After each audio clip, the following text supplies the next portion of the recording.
வணக்கம் நண்பா. நீங்கள் இப்போ ஸ்க்ரீனில் பார்க்குற மாதிரியான க்ளோவிங் ஃபோட்டோ எடிட் அது எப்படி பண்ணுறது அப்படின்றத நம்ம இந்த ஒரு வீடியோவில் டீட்டெயிலாக பார்க்க போகிறோம். ஸோ அதுக்கு முன்னாடி மறக்காம நம்ம சேனல் சப்ஸ்கிரைப் பண்ணிக்கோங்க. இது மாதிரியான அப்டேட் பார்த்தீங்கன்னா தொடர்ந்து அப்லோட் பண்ணிக்கிட்டே இருப்போம். ஸோ இப்போ வீடியோக்குள்ள போகலாம். உங்கள் பிசியில் வச்சுருக்கக்கூடிய அந்த ஒரு ஃபோட்டோஷாப் ஓப்பன் பண்ணிக்கோங்க. ஸோ எந்த வருஷனாக இருந்தாலுமே பார்த்தீங்கன்னா இந்த ஒரு எடிட்டிங் பண்ணலாம். ஸோ ஓப்பன் பண்ணிவிட்டு பார்த்தீங்கன்னா Ctrl+N அப்படின்றத கொடுத்தீங்கன்னா உங்களுக்கு இந்த மாதிரி நியூ பேஜ் ஒன்று ஓப்பன் ஆகும். அதில் பார்த்தீங்கன்னா இன்ச்சஸில் செட் பண்ணிவிட்டு 36, 48 அப்படின்ற மாதிரி போட்டு ரெசல்யூஷன் 72 வச்சுக்கோங்க. வச்சுட்டு பார்த்தீங்கன்னா ஓகே அப்படின்றத கொடுத்தீங்கன்னா உங்களுக்கு பார்த்தீங்கன்னா இந்த மாதிரி அப்படின்றத ஓப்பன் ஆகும். ஸோ இந்த மாதிரி தான் நம்ம செட் பண்ண போகிறோம்.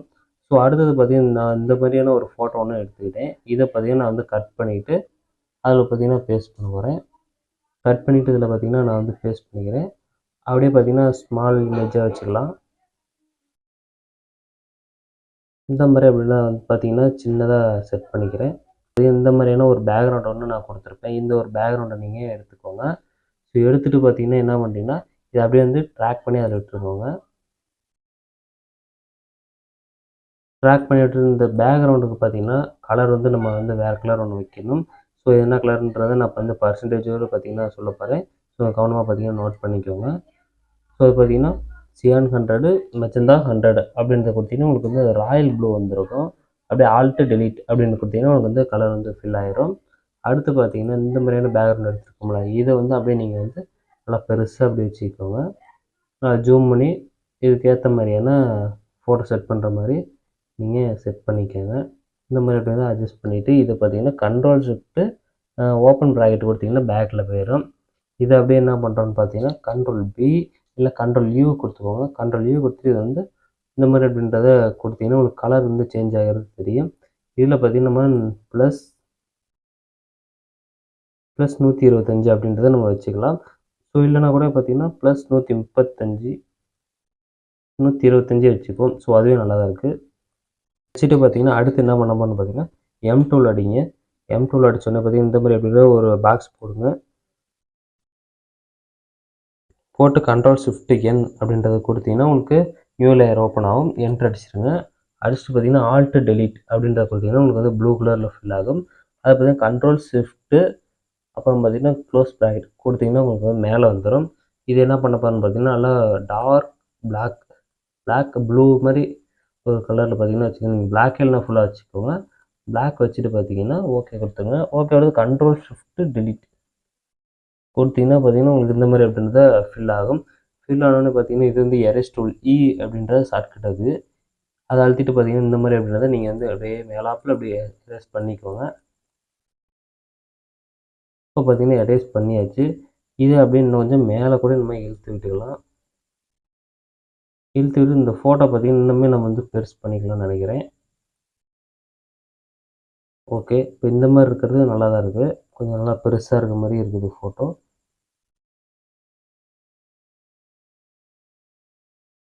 இதில் பார்த்தீங்கன்னா பிளெண்டிங் மோடு செட் பண்ணணும். ஸோ ஷிஃப்ட்டை பிடிச்சிட்டு ப்ளஸ்ஸை கொடுத்தீங்கன்னா பார்த்தீங்கன்னா உங்களுக்கு பிளெண்டிங் மோடு சேஞ்ச் ஆகிறது உங்களுக்கு தெரியும். ஸோ இதில் உங்களுக்கு எந்த இது செட் ஆகுது அப்படின்றத பார்த்து நீங்கள் சூஸ் பண்ணி வச்சுக்கோங்க. ஏன்னா ஒவ்வொரு இதுக்குமே ஒவ்வொரு மாதிரி செட் ஆகும். அதுக்கேற்ற மாதிரியான நீங்கள் செட் பண்ணிக்கோங்க. எனக்கு பார்த்தீங்கன்னா இது ஓரளவு மேட்ச் ஆகுது. அப்புறம் பார்த்தீங்கன்னா ஒப்பாசிட்டி எப்படி கம்மி பண்ணி வச்சுக்கிறேன். ஸோ ஒப்பாசிட்டி கம்மி பண்ணுறது அப்படின்னு பார்த்தீங்கன்னா அப்படி நீங்கள் நம்பரே இருக்கும் அதில் கம்மி பண்ணிக்கலாம். இல்லைனா பார்த்தீங்கன்னா இங்கே ஒப்பாசிட்டி அப்படின்றது இந்த இடத்துல கொடுத்துருப்பாங்க. இந்த பாக்ஸில் பார்த்தீங்கன்னா இங்கே தெரியும். இதில் நீங்கள் கம்மி பண்ணுறதால கம்மி பண்ணிக்கலாம். ஸோ அடுத்து இப்போ என்ன பண்ண போகிறேன்னு பார்த்தீங்கன்னா இந்த இமேஜஸ் பார்த்தீங்கன்னா கொஞ்சம் பிரைட்னஸ் வைக்கணும். அதுக்கு Ctrl+M அப்படின்றத நான் கொடுத்துக்கிறேன். ஸோ லைட்டாக மேலே இருக்கக்கூடிய இந்த இதை மட்டும் ஏற்றிக்கிறேன். இதை மட்டும் ஏற்றிட்டு ஓகே அப்படின்னு கொடுத்துறேன். அப்புறம் Ctrl+Shift+Alt ப்ரெஸ் பண்ணிவிட்டு எல் அப்படின்றத அடிச்சிங்கன்னா உங்களுக்கு லெவல் ஏறும். அதுக்கப்புறம் பார்த்தீங்கன்னா Alt+I+AC அப்படின்றத கொடுத்தீங்கன்னா பிரைட்னஸ் வரும். பிரைட்னஸ் வச்சுட்டு லைட்டாக கான்ட்ராஸ்ட் பார்த்தீங்கன்னா ரொம்ப வைக்க வேண்டாம். இந்த மாதிரி வச்சுட்டு அப்புறம் Ctrl+U அப்படின்றத கொடுத்தீங்கன்னா அப்புறம் சேச்சுரேஷன் அப்படின்றத வரும். அதில் பார்த்தீங்கன்னா உங்களுக்கு ஏற்ற மாதிரியான கலர் கொடுத்துக்கோங்க. கொடுத்துட்டு என்ட்ரு அடிச்சிருங்க. ஸோ என்ட்ரு அடிச்சுன்னா உங்களுக்கு இந்த மாதிரின்றது ஒரு பேக்ரவுண்ட் உங்களுக்கு கிடச்சிருக்கும். இதில் பார்த்தீங்கன்னா இந்த பேக்ரவுண்ட் லேயர் இருக்குது பார்த்தீங்களா, அதை ரைட் கிளிக் பண்ணிவிட்டு லேயர் 2 அப்படின்றத கிளிக் பண்ணிக்கோங்க. கிளிக் பண்ணிவிட்டு Ctrl+Shift+N கொடுத்தீங்கன்னா உங்களுக்கு இந்த மாதிரி அப்படின்ற ஒரு லேயர் ஒன்று ஓப்பன் ஆகும். இதில் பார்த்தீங்கன்னா என்ட்ரு அடிச்சிருங்க. என்ட்ரு அடிச்சுட்டு திரும்ப இந்த கலர் பாக்ஸ் ஓப்பன் பண்ணிக்கோங்க. ஓப்பன் பண்ணிட்டு சியானில் மட்டும் பார்த்தீங்கன்னா 100 செட் பண்ணிக்கோங்க. மற்ற எல்லாத்துலேயுமே பார்த்தீங்கன்னா 0 அப்படின்றத நீங்கள் செட் பண்ணிக்கோங்க. பி அப்படின்ற அந்த ஒரு டூலை வந்து கிளிக் பண்ணிக்கோங்க. கிளிக் பண்ணிவிட்டு நீங்கள் என்ன பண்ணுறீங்கன்னா இந்த மாதிரி அப்படின்றத நான் கரெக்டாக கலர் வைக்கிற மாதிரியே நீங்கள் வந்து செட் பண்ணிக்கோங்க. இப்போ பார்த்தீங்கன்னா உங்களுக்கு ஒரு எஃபெக்ட் ஒன்று கிடைக்கும் இதில். ஸோ இதுக்கப்புறம் பார்த்தீங்கன்னா இன்னும் Ctrl+Shift+N திரும்ப வந்து ஒரு இதை அடிச்சுக்கோங்க. அடிச்சுட்டு பார்த்தீங்கன்னா எக்ஸ் அப்படின்றத கொடுத்தீங்கன்னா உங்களுக்கு வந்து கலர் வந்து சேஞ்ச் ஆகும். அதுக்கப்புறம் பார்த்தீங்கன்னா ஓப்பன் ப்ராக்கெட்டை கொடுங்க. ஓப்பன் ப்ராக்கெட் கொடுத்தோன்னே இந்த மாதிரி அப்படின்ற ஒயிட் கலர் மாதிரி கொஞ்சம் அப்ளை ஆகும். இந்த மாதிரி கொடுத்துக்கோங்க. இது வந்து லைட்டாக தான் தெரியணும். இது அப்படியே நல்லா கொஞ்சம் ஜூம் பண்ணிக்கிறோம். ஜூம் பண்ணிவிட்டு இந்த மாதிரி வந்து ரொட்டேட் பண்ணிக்கிறோம். ரொட்டேட் பண்ணிவிட்டு ஆல்ட்டு டி கொடுத்துட்டு பி கொடுங்க. என்டர் அடிங்க. திரும்ப ஜி கொடுங்க. கொடுத்தோன்னே உங்களுக்கு ஒரு பிளர் எஃபெக்ட் எடுக்கும். இது பார்த்தீங்கன்னா அப்படியே வந்து ஓகே அப்படியே கொடுத்துருங்க. கொடுத்துட்டு பார்த்தீங்கன்னா Ctrl+U கொடுங்க. யூ கொடுத்தோன்னே அதில் பார்த்தீங்கன்னா கொஞ்சம் லைட்டாக மாதிரியான ஒரு கலர் வந்து நான் வச்சுக்கிறேன். வச்சுட்டு திரும்ப பார்த்தீங்கன்னா அது வந்து Ctrl+J அப்படின்றத அடிக்கிறேன். Ctrl+J அடிச்சுன்னா டூப்ளிகேட் வரும். அதை அப்படியே எடுத்து Ctrl+Shift ப்ரெஸ் பண்ணிவிட்டு க்ளோஸ் ப்ராக்கெட் கொடுக்குறேன். இப்போ மேலே வந்துடுச்சு. இப்போ இதுக்கு கீழே நமக்கு போகணும். அப்போ என்ன பண்ணுறதுன்னா இந்த பிளாக் இருக்குது பாருங்கள். இந்த பிளாக் வந்து நம்ம கிளிக் பண்ணிக்கிறோம். கிளிக் பண்ணிவிட்டு Ctrl+Shift க்ளோஸ் ப்ராக்கெட் கொடுத்தோம்னா இது மேலே வந்துடும். இப்போ இதை இன்னும் கொஞ்சம் இங்கிட்ட தள்ளி வச்சுக்கிறோம். வச்சுட்டு இதை பார்த்தீங்கன்னா இந்த சைடு கொஞ்சம் இந்த சைடு ஒன்று எடுத்துக்கிறோம். இதை எடுத்துகிட்டு இந்த மாதிரி அப்படின்னா நம்ம ரொட்டேட் பண்ணிக்கிறோம். ரொட்டேட் பண்ணிவிட்டு இதை பார்த்தீங்கன்னா கொஞ்சம் கலர் வந்து ஏற்றிக்கலாம். இந்த மாதிரி அப்படின்ற கலர் ஏற்றிக்கலாம். ஏற்றிட்டு இதையும் பார்த்தீங்கன்னா கொஞ்சம் கலர் அட்ஜஸ்ட் பண்ணலாம். எல்லாமே பார்த்தீங்கன்னா அட்ஜஸ்ட் பண்ணுற மாதிரி தான் இருக்குது. ஏன்னா ப்ளூ வந்து ரொம்பவுமே கம்மியாக தான் இருக்குது. அதனால் எல்லாத்துக்குமே ப்ளூ கலர் மட்டும் கொஞ்சம் அட்ஜஸ்ட் பண்ணிக்கோங்க.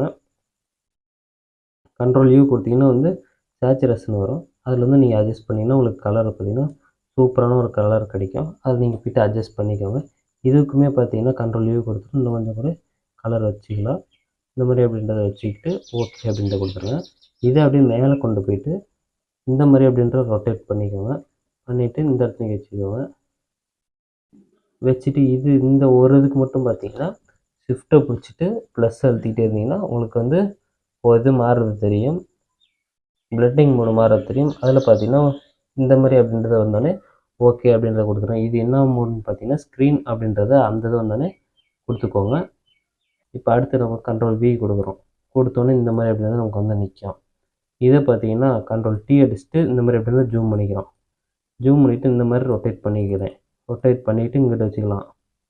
இதை வச்சுக்கிட்டு என்ன பண்ணுறோன்னு பார்த்தீங்கன்னா ஷிஃப்ட்டை பிடிங்க. ஷிஃப்ட்டை பிடிச்சிட்டு திரும்ப பிளெண்டிங் மோடில் மாற்றுங்க. உங்களுக்கு எந்த கலர் செட் ஆகுது அப்படின்றத பாருங்கள்.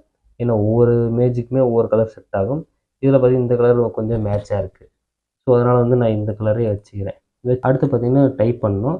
இப்போ பார்த்தீங்கன்னா இதில் வந்து நான் என்ன டைப் பண்ண போகிறேன்னா லக்ஷ்மி டிசைன்ஸ் அப்படின்றத நான் டைப் பண்ணுறேன். கேப்ஸில் Ctrl+A கொடுத்துட்டு பார்த்தீங்கன்னா அது வந்து ஃபுல்லாக செலக்ட் ஆகிடும். Ctrl+A கொடுத்தீங்கன்னா அதுக்கப்புறம் மேலே பார்த்தீங்கன்னா இந்த மாதிரி அப்படின்றது இருக்கும்.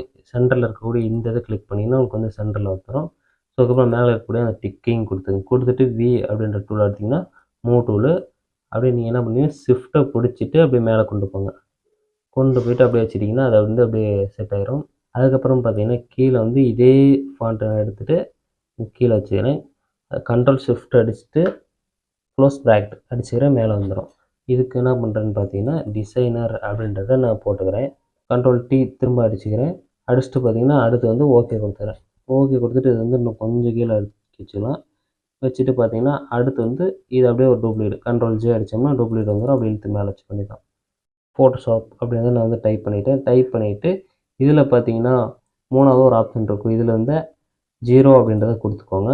கொடுத்துட்டு இதை வந்து நல்லா கொஞ்சம் பெருசு பண்ணிக்கோங்க. Ctrl+T அடிச்சுட்டு இப்படி நல்லா பெருசு பண்ணிக்கிங்க. பெருசு பண்ணிட்டு பார்த்தீங்கன்னா உங்கள்கிட்ட இருக்கக்கூடிய எந்த ஒரு ஃபாண்ட்டாக இருந்தாலும் பார்த்தீங்கன்னா உங்களுக்கு பிடிச்ச ஃபாண்ட்டை போட்டுக்கலாம். இந்த ஃபாண்ட்டு தான் போடணுன்ட்டு இல்லை. இதில் பார்த்தீங்கன்னா எந்த ஃபாண்ட் நல்லா இருக்குதுன்ட்டு பார்த்து நான் வந்து இப்போ சூஸ் பண்ணிக்கிறேன். இந்த ஃபாண்ட்டு பார்த்தீங்கன்னா ஓரளவு நல்லா இருக்குது. அதனால் வந்து இதையே நான் வந்து சூஸ் பண்ணிக்கிறேன். சூஸ் பண்ணிவிட்டு கொஞ்சம் இப்படி பெருசாக வச்சுக்கிறேன். Ctrl+G கொடுத்துட்டிங்கன்னா 0 கொடுத்தீங்கன்னா உங்களுக்கு வந்து பார்த்தீங்கன்னா இந்த ஒரு எடிட்டிங் பார்த்தீங்கன்னா கம்ப்ளீட் ஆகிருக்கும்.